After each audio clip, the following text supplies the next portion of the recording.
What was once a winning message for President Trump is now appears to be a growing liability. Harry, just stay here for a second. Okay. New polling shows independents are turning somewhat sour on President Trump's economic leadership right now with the rollout of his tariff agenda. And that's exactly what Harry Enten was doing, looking into the numbers to bring it to you. Okay, we're focusing in on independents on this one. Yes. So where does he stand with independents? Just kind of base. Yeah, we'll focus in on independents here. And independents feel that Donald Trump has vacated the center of the electorate, catering to his base. What are we talking about? Well, let's talk about the overall net approval ratings. We're going to look at the worst ever at this point in a presidency. The old record among independents for the worst ever was Donald Trump back in 2016, a net approval rating of minus 16 points.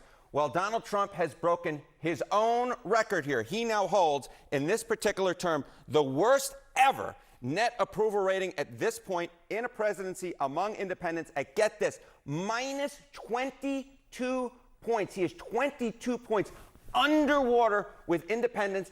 That breaks the old record that belonged to Trump. He has set the new record. He is completely underwater with the center of the electorate, Kate Bolduan. And this is overall. This is on all the issues. Now, focus in specifically on the economy. Yeah, let's focus in on the economy, right? What is driving this overall approval rating for Donald Trump among independents to go underwater? Let's take a look at the economy. And let's take a look at Trump's net approval rating on it and look at the trend line over just the last few months. You go back to January, he was slightly above water with independents at plus 1 point.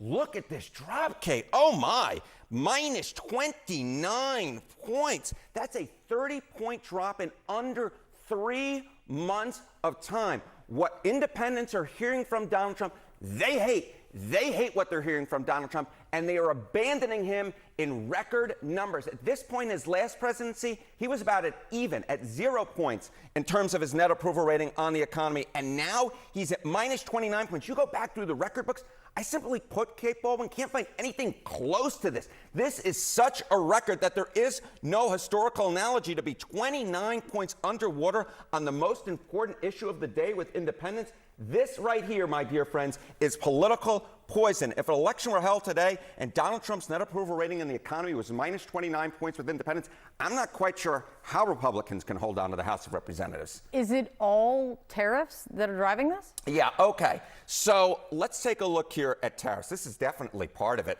A clear plan for tariffs and trade among independents. Look at this.